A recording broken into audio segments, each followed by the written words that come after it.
안녕하세요. 저는 곧 이른을 바라보는 평범한 가정주부입니다. 남부러울 만큼의 재력을 가지진 않았으나 어디 가서 손 벌린 적 없고 세상 누구보다 다정한 남편을 만나 늘 주변 지인들의 부러움을 샀죠. 그리고 저는 아들이 둘 있습니다. 둘째는 올해 41살에 안정적인 중견기업의 과장으로 똑소리 나는 며느리를 만나 딸아이를 낳고 잘 살고 있어요. 둘째 며느리는 사근사근한 성격도 아니었고 연락도 뜸해 처음에는 조금 섭섭하긴 했지만 만날 때면 진심으로 절 생각해 주더군요. 둘째 며느리도 제가 섭섭해하는 것을 눈치챘는지 자신의 성격에 대해 제게 양해를 구했어요. 마음은 크지만 표현을 잘 못할 뿐이라는 며느리 얘기에 전 처음에는 노력도 하지 않고 시어머니한테 이해해달라고 말하는 것이 과연 옳은 것인지 의아했어요. 남편에게 이 얘기를 했더니 사람마다 성향이 다른 건 당연하다며 가식적으로 행동하지 않고 우리에게 얘기해 준 게 더 좋은 거라고, 둘째 며느리도 얘기하기가 쉽지 않았을 거라며 제게 이해하라고 하더군요. 머리로는 이해가 되지만 그래도 조금 섭섭했는데 시간이 흐르고 보니 둘째 며느리의 한결같은 행동과 표현이 절 무시해서 그렇게 얘기하고 행동한 것이 아니라는 것을 느낄 수 있게 해주었습니다. 이후 전 둘째 며느리와 서로를 이해하며 존중하는 사이로 발전했고 다른 사람이 부러워할 정도로 돈독한 고부 사이가 되었죠. 정말 어디 내놔도 손색 없는 둘째 내외와 귀여운 손녀는 제 보물 같았습니다. 큰아들은 25살의 며느리를 만나 두 딸아이를 낳았어요. 조용한 성격에 말수가 별로 없는 큰 며느리를 맞이했을 때는 저 역시 시어머니가 된 게 처음이라 잘 못해줬던 것 같네요. 그런 시어머니가 뭐가 좋다고 큰 며느리는 집안에 일이 없어도 종종 찾아왔습니다. 그렇게 자주 보니 정이 깊이 들게 되었고 좋은 물건이 들어오면 둘째 며느리의 눈치를 살피며 큰 며느리부터 챙기게 되더라고요. 사실 큰 며느리부터 챙기게 된 건 그 이유뿐만은 아니었어요. 둘째 아들은 남편을 닮아 다정했고 수입 역시 좋았습니다. 거기다 둘째 며느리도 약사라 경제적으로 충분히 여유가 있었어요. 하지만 큰아들은 직업 군인으로 수입은 안정적이지만 외벌이라 둘째네보다는 경제적으로 풍족하진 못했죠. 더군다나 큰아들은 누굴 닮았는지 성격이 고지식하고 말수도 없었거든요. 그런데 똑같이 자신을 표현하지 않는 큰 며느리가 마음에 걸렸죠. 그런 제 마음을 아는지 제가 늘 큰 며느리를 먼저 챙겨도 둘째 며느리는 질투 한 번을 하지 않고 챙기는 걸 돕더라고요. 둘째 며느리가 외동으로 사랑을 나누어 가지는 것을 어색해하지 않을까 걱정했는데 둘째 며느리의 이런 행동을 보니 제가 괜한 편견을 가지고 있었구나 싶었습니다. 이후 둘째 며느리는 좋은 물건이 들어오면 큰 며느리에게 나누어 주었고 1년에 한두 번은 저희와 큰아들 내외를 챙겨 가족여행을 떠나곤 했어요. 그런 둘째 며느리의 마음이 예뻐 말은 하지 않았지만 고마운 마음이 커 집에 놀러오면 주방에 들어오지 못하게 했죠. 그런 제 행동에 둘째 며느리는 어쩔 줄 몰라 했고 큰 며느리 역시 매번 둘째 며느리에게 나가서 쉬라며 주방에서 내보냈습니다. 돈독한 며느리들의 사이를 보며 마음이 훈훈했죠. 그런데 나중에 보니 둘째 며느리는 죄송하다며 큰 며느리에게 용돈을 쥐어주더라고요. 자주 있었던 일이었는지 큰 며느리는 당연하게 돈을 받아 챙겼습니다. 고마운 마음을 돈으로 표현하는 것도 그걸 당연하게 받는 큰 며느리의 행동도 둘 다 썩 좋아 보이진 않아서 둘째를 불러 앞으로 그러지 말라고 잔소리를 했어요. 제가 싫은 소리를 해서인지 둘째 며느리는 바닥을 응시한 채 한동안 말이 없다가 제게 조심스럽게 얘기하더라고요. 어머니, 사실 제가 하도 죄송해서 몇 해 전에 곶감을 보냈는데 형님이 곶감 대신에 돈을 달라고 하시더라고요. 그래서 늘 명절에 현금을 뽑아서 돈을 드렸는데 형님이 물가는 올랐는데 왜 금액은 같은 것이냐면서 타박을 하셨어요. 사실 좀 당황스러웠는데 어머님이 자꾸 저 일을 못하게 하시고 형님은 은근히 돈을 요구하니 별 수 없이 챙겨왔었던 거예요.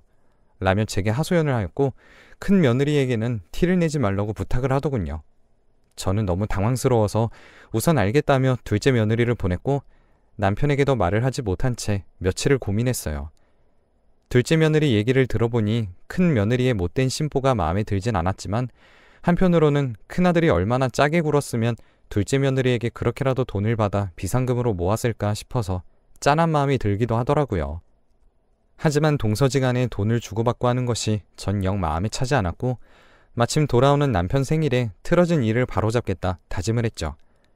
전 큰 며느리더러 들으라는 식으로 이번 남편 생일은 집에서 할 테니 올해부터는 둘째 며느리도 일찍 와서 일을 도우라고 했어요.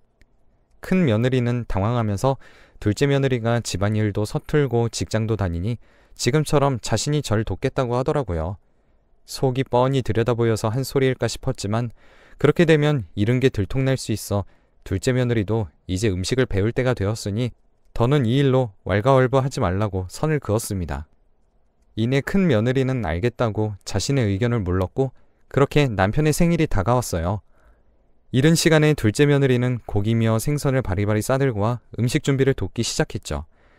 그런데 약속 시각이 지나도 큰 며느리는 도착하지 않더라고요. 이상해서 전화를 걸어보니 군에서 비상이 떨어져서 이제 출발한다며 죄송하다며 빨리 오겠다고 얘기했습니다. 군대라는 것이 나랏밥 먹는 직업이라 자주는 아니지만 가끔 비상이 걸려 서둘러 갈 때가 있었기 때문에 전 그러려니 하고 그 일을 넘어갔습니다. 시간이 지나 큰애가 도착했을 때 전 기가 차서 할 말을 잃었어요. 둘째 내외가 이른 시간에 집에 온 터라 케이크를 사오지 못해서 오는 길에 생일 케이크를 사오라고 큰 며느리에게 얘기했습니다. 큰 며느리는 둘째 며느리가 안 챙겼냐며 의아해했고 전 둘째 며느리가 오전 일찍부터 도착해서 사올 시간이 없었다고 얘기했죠.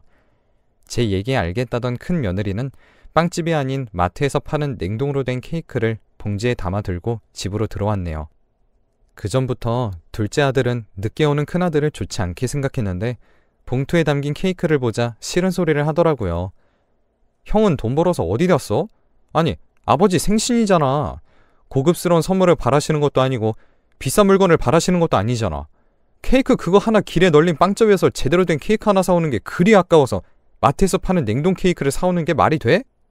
그 얘기를 들은 큰아들은 둘째 아들을 위아래로 훑어보며 노려보았고 둘째 아들의 말은 틀린 것이 하나도 없었지만 좋은 날 괜히 큰 싸움이 날 것 같아서 저 케이크가 맛있었다고 내가 그 전에 얘기했더니 그걸 기억해서 사왔나 보네. 다들 맘 쓰지 말고 앉아라. 아버지 집에 돌아오실 때 되셨어. 라고 집안 분위기를 돌린 뒤 큰 며느리를 데리고 주방으로 들어왔습니다. 큰 며느리는 늦게 와서 미안하다며 사과를 했고 자신은 말렸는데 큰아들이 굳이 저 케이크를 고집했다며 미안한 표정을 지으며 제게 말을 걸더군요. 속은 상했지만 큰아들이 워낙 고지식하고 짠돌이인 것을 알기 때문에 섭섭한 마음을 접고 음식을 만들었어요. 그렇게 음식이 완성되었고 시간에 맞춰 남편이 돌아왔습니다. 케이크를 본 남편의 미간이 조금 찌푸려졌지만 이내 표정을 풀고 맛있게 먹더라고요. 큰아들은 눈치가 없는지 아버지 케이크 잘 드신다며 자신이 선택 잘했다며 의기양양했습니다. 그 모습을 보니 기가 차서 저놈이 제배 아파서 나은 게 맞는지 의심스러웠지만 그냥 그러려니 하고 넘어갔어요. 그렇게 두 내외가 집을 떠난 후 남편에게 그동안 있었던 일을 사실대로 얘기했습니다. 남편은 제 얘기를 듣고 기가 찼는지 한참을 말없이 생각하다가 제게 처신을 잘했다고 칭찬을 하더라고요. 그리고 지금까지 큰아들 내외를 둘째 아들 내외보다 더 잘 챙겨준 것 때문에 이런 것 같다며 앞으로는 다르게 잘해주지 말고 두 아이들에게 어떤 것이든 똑같이 나눠주라고 했어요. 저 역시 남편의 생각과 같았고 앞으론 뭐든 공평하게 대하겠다고 약속을 했죠. 큰 며느리의 행동 중 가장 마음에 들었던 것이 있었는데 일주일에 2-3번 이상 연락하여 저희가 아픈 곳은 없는지 기분은 어떤지 살뜰하게 안부를 물어봐주는 것이었어요. 전화라는 것이 쉬운 일이지만 어찌 보면 신경을 많이 써야만 가능한 것이라고 생각해서 이틀을 마다하고 꾸준히 연락하는 며느라기의 마음만은 예쁘게 보기로 했죠. 큰아들 내외는 사실 저희에게 지금까지 용돈이나 선물 같은 것을 단 한 번도 해준 적은 없지만 큰 며느리의 마음 씀씀이가 예뻐 서운하다는 느낌이 든 적이 없습니다. 케이크 사건 이후 큰 며느리는 수시로 전화를 걸어 여전히 살뜰하게 저희를 챙겼고 그런 정성에 마음이 조금 풀리더라고요. 날이 풀리고 친척에게 제철 수산물을 택배로 올려줬어요. 새벽에 잡은 거라며 조개와 쭈꾸미, 낙지를 보내주었고 저는 남편과 약속한 대로 큰 며느리와 둘째 며느리를 불렀죠. 남편과 먹을 분량을 조금 덜어낸 뒤 누구 하나 서운치 않게 똑같이 나눠 담고 두 며느리가 오기를 기다렸는데 제 전화를 받은 큰 며느리가 불이 나게 먼저 왔더라고요. 큰 며느리는 제게 항상 챙겨주셔서 감사하다며 양손으로 봉투 2개를 잡더군요. 저는 하나는 둘째네 줄 거라고 얘기했더니 큰 며느리의 표정이 급격히 안 좋아졌습니다. 어머니, 동선에는 챙겨주지 않아도 잘 살아서 알아서 사다 먹잖아요. 지금까지 저희만 챙겨주시더니 혹시 저번에 케이크 때문에 섭섭해서 그러세요? 라고 말하는 거예요. 그 말에 전 당황해서 섭섭해서가 아니라 지금까지 너무 둘째 아이를 챙기지 않아 미안해서 이러는 거고 앞으로는 똑같이 챙겨줄 거라고 얘기했습니다.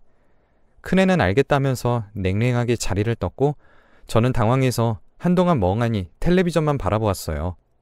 7시가 좀 넘어 약국문을 닫고 온 둘째는 저번에 보니 비타민이 떨어지셨던데 왜 말씀을 안 하셨냐며 식탁에 올려놓으면서 제게 챙겨줘서 고맙다고 하더라고요. 제게 연신 고맙다며 신이 난 발걸음으로 집을 나서는 며느라기를 보니까 그동안 아이들을 편애한 것 같아 미안했어요. 같은 것을 챙겨주었는데 너무나도 다른 며느리들의 반응을 보니 그동안 제가 정말 잘못했다는 생각이 들어 얼굴이 빨개지더군요. 또한 그동안 제가 챙겨온 것을 너무나 당연시하고 나누는 것을 달갑게 생각하지 않는 큰 며느리의 태도가 마음에 들지 않아 한마디 하려고 전화를 걸었더니 받질 않더라고요. 여러 차례 전화를 해보았지만 받지 않는 큰 며느리가 괘씸한 마음에 언제 전화를 걸어올지 두고 보자며 저 역시 더는 연락하지 않았습니다.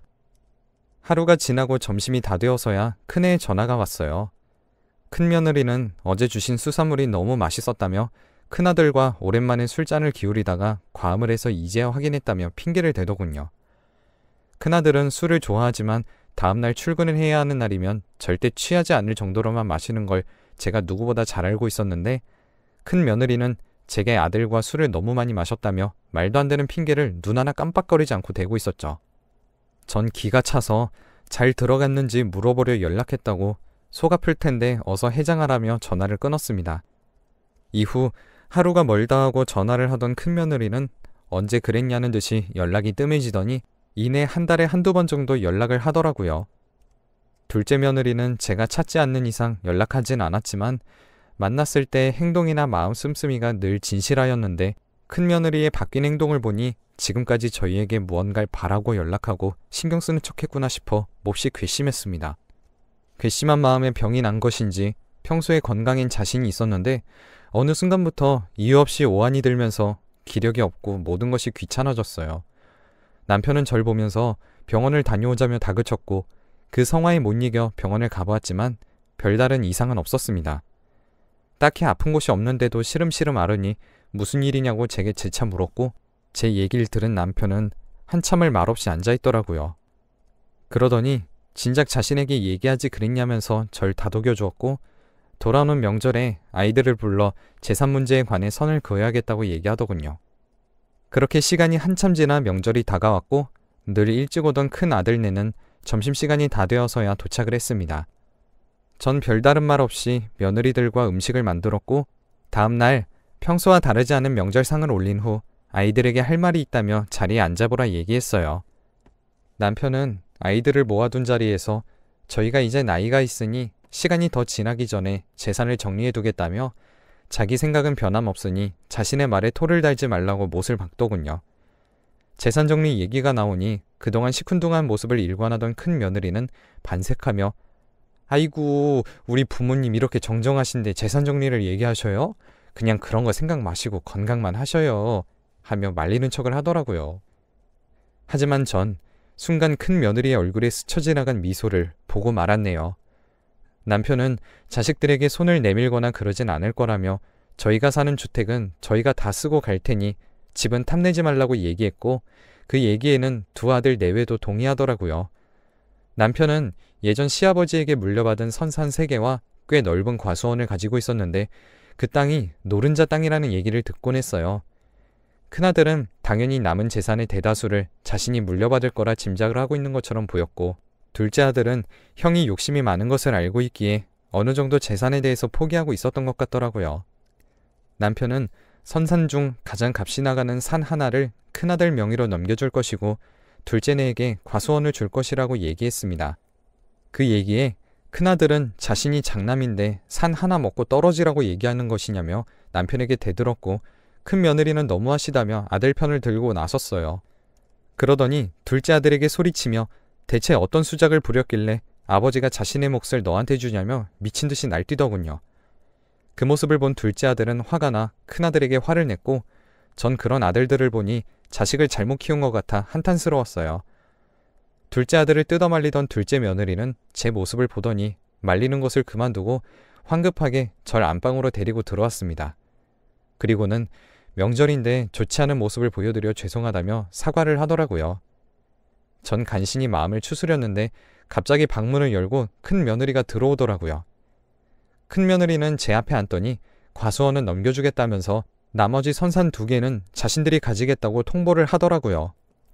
저는 기가 막혀서 선산 2개는 팔아서 그 돈은 형편이 좋지 않은 사람들을 위해 사용하길 바라는 마음으로 기부하기로 했다고 더는 탐내지 말라고 얘기했어요. 그랬더니 큰 며느리는 표정을 싹 바꾸며 제게 쏘아붙이더라고요.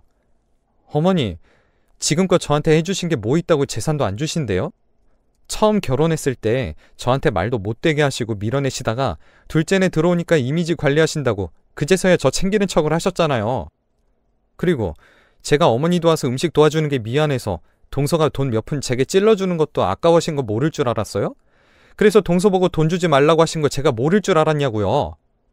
동서가 어머님이랑 편먹고 입 닫는다고 제가 모를 줄 알았나 본데 그렇게 제가 야속하시면 이렇게 뒤통수 치시지 말고 말로 하세요. 그 얘기를 들으니 머리가 핑 돌았고 둘째 며느리도 큰 며느리의 말에 넋이 나갔는지 큰 며느리를 빤히 보면서 말씀이 지나치다고 중재를 시도하더라고요. 그 말에 큰 며느리는 더 화가 났는지 말을 이어나갔습니다. 동서는 욕심 없는 척 하는데 이제 가식 좀 그만 떨어. 동서처럼 배운 사람이 받아먹을 것 없는 시댁에 못하러 마음을 쓰겠어? 아, 과수원이 탐나서 그동안 어머니한테 작업을 걸었던 거야 혹시? 라며 비꼬았고 둘째도 더는 참기 힘들었는지 자리를 박차고 일어났죠. 그러더니 저에게 잠시 나가서 커피 한 잔 사 먹고 오자며 절 이끌었고 저도 벗어나고 싶었던 터라 둘째와 함께 근처 공원으로 향했어요. 저와 둘째 며느리는 한동안 아무 말 없이 앉아있다가 마음을 진정시키고 난 이후 다시 집으로 돌아갔고 큰아들 내외는 아직도 선산을 다 내놓으려며 거실에 드러누워 있더라고요. 화가 머리끝까지 난 남편은 큰아들에게 더 말하지 말라며 큰아들에게 물려줄 돈은 한 푼도 없다고 선언을 했어요. 이에 큰아들 내외는 부모 자식 인연을 끊겠다며 소리를 질렀고 남편은 경찰을 부르기 전에 집에서 나가라며 다그쳤죠. 큰아들 내외는 씩씩거리며 집을 나갔고 한 달이 다 돼서야 자신이 잘못했다며 전화를 걸어왔지만 남편은 자신은 아들이 하나라며 잘못 전화했다고 끊어버리더라고요. 이후 큰 며느리는 제게 수시로 전화를 했지만 전 받지 않았고 나중에 법적 문제로 번질 것 같아 모든 재산을 둘째에게 넘겨주었답니다. 모든 재산을 넘긴 것을 알게 된 큰아들 내외는 더는 자신의 부모가 아니라면서 저희와 연을 끊어버렸고 그렇게 벌써 3년이 지났네요. 재산을 다 넘겨주었을 때 주변에서 걱정이 많았는데 저희가 둘째 복은 있는지 둘째 내외는 더 자주 찾아왔고 예전보다 살뜰히 저희를 살펴주면서 자신이 들고 있지만 모든 재산이 부모님이 일구신 것이기 때문에 함부로 쓸 수 없다고 하며 재산에 관하여 얘기할 것이 있으면 늘 저희와 상의를 해주고 존중해줘서 고맙더라고요. 돌이켜보면 자식 하나를 잃은 것 같아 마음은 쓰리지만 재산만 바라보고 자신만 아는 욕심 많은 자식이기에 더는 생각하지 말자 마음을 다스리곤 해요. 오늘은 늘 저희를 생각해주고 챙겨주는 아이들과 근사한 곳에서 외식이라도 해야겠네요. 제 사연은 여기까지입니다. 들어주셔서 감사해요.